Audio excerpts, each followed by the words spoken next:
Welcome to the next video in our series about how to banish procrastination from your life for good. If you're here, it's very likely that you suffer from procrastination and you want to finally learn how to stop procrastination and start to get things done. And that's exactly what we're going to do here. You've come to the right place because in this video series, we're going to learn all about the causes of procrastination and the tips and strategies that have helped so many people finally stop procrastinating. I too suffered from procrastination my entire life. I always put things off until later. My years as a student were marked with one missed assignment after another. Things didn't get any better when I entered the job market. I constantly blew deadlines, turned work in late. I'm positive that had a lot to do with my very low rate of promotion. It seemed that I always picked the more pleasant job over the more important one. Or I told myself that the job didn't have to get done right now because I'd have plenty of time to take care of it tomorrow. Of course, when tomorrow came, I found something else to do instead. Do you sometimes find yourself putting things off till the last minute? Or do you find yourself choosing to do other things because they seem more enjoyable at the time? Or, even better yet, do you think you work better under pressure, so you always wait until just before the deadline to start? This was one of my favorites. Well, if that's the case, is this you, somewhat confused, somewhat trying to figure out where all the time went, trying to figure out why you're having a difficulty getting things done and getting ahead? I would have certainly answered a resounding yes to each of those questions. And if you did also, well, you're a procrastinator too. Congratulations. But don't lose hope because you can beat it and change the entire course of your life. So, what exactly is procrastination and why is it so bad for me? The dictionary definition of the verb procrastinate is to defer action or to delay until an opportunity is lost. But we surely know there's more to it than that. It's not just putting things off that need to get done. It's about focusing our time and efforts on things that seem more pleasurable instead of things that are more urgent and must get done, which translates into things getting pushed off until the very last minute. Let's face it, we're human, and humans generally gravitate toward the things that give us more pleasure, things that are fun. Like this: who wouldn't rather ride on a Ferris wheel than do a work assignment? Let's be clear, there's nothing wrong with having fun. Beating procrastination does not mean that we have to eliminate fun from our lives. We do not have to become the most boring people in the world in order not to procrastinate anymore. The secret to overcoming procrastination is to be able to develop the ability to always keep us on track. We need to simply learn to focus on the important stuff first. One of the very best ways to do that, which I'll be showing you later on in this video series, is known as the halo method. Stay tuned for that. You don't want to miss it. Why is procrastination so bad for you? Even if things don't always get done exactly on time, what's the big deal as long as they get done? Life isn't always perfect anyway, is it? Well, first you have to understand that procrastination is not time sensitive. It can affect you as a young student, as a middle-aged member of the workforce, or even as a stay-at-home mom. Anybody at any time can suffer the effects of wasting time and not getting stuff done. There are a bunch of reasons why procrastination is bad for us, but there are two that stand out and affect the majority of people who deal with it. The first is that it steals time away from us. Procrastination can steal minutes, hours, and even days from us. It's even possible that months can go by and we're still getting ready to do the same lingering tasks that we've been putting off. How many of us have filed our income tax return at the very last moment of the very last extension that the government was kind enough to grant us? Which leads us to the second reason procrastination is so bad for us. It makes us feel really badly about ourselves. Something like this: not very proud. It leads to stress, anxiety, guilt, and self doubt. I can tell you from my own personal experience about each of these feelings. You start to believe that you're simply a failure. You can never get things done. And these feelings lead to, you guessed it, more procrastination.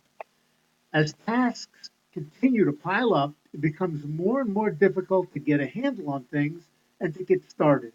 You now have even more things to do. So, what causes procrastination? In order to be able to overcome procrastination, we must first understand what causes it. If we know what the causes of it are, we can work to root them out of our lives and finally beat procrastination. None of us were born as procrastinators. Something had to ignite these types of reactions within us. Once we understand the root causes, we can work on eliminating them. So let's take a look at the causes. There are a number of common causes of procrastination. Some sufferers may experience only some of them, while others may be dealing with all of them. The first is fear. Now, how does fear cause procrastination? Well, fear can take one of several forms. The first is a fear of failure. We're afraid that our product will not meet the expected standard. Perhaps we'll even be ridiculed for our substandard results. Nobody wants to suffer rejection or be thought of as a fool. We can get stressed out and put our project off until even later. The second form is, believe it or not, the fear of success. This one can be difficult to understand because success is usually thought of as a good thing that we constantly strive to achieve. Next one is not knowing where to start. Were you ever assigned to write a major term paper in school or to prepare a presentation for your company's biggest customer? The task is initially daunting, so we tend to put off starting it. Then the longer we wait, it just keeps becoming more and more demanding. Our tendency is to look at the entire assignment at once instead of breaking it down into smaller segments. Hence, it becomes overwhelming. Did you ever hear the riddle about what is the best way to eat an elephant? The answer is one bite at a time, breaking things down into smaller digestible portions. But procrastinators are guilty of overlooking this simple truth. The next cause is distractions.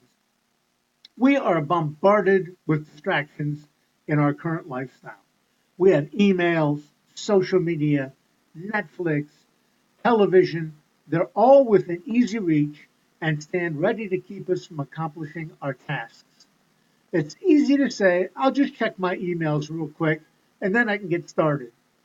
To avoid an unpleasant assignment, you might even go as far as deciding to clean your bathroom. Yuck. Another cause of procrastination is the desire for perfection.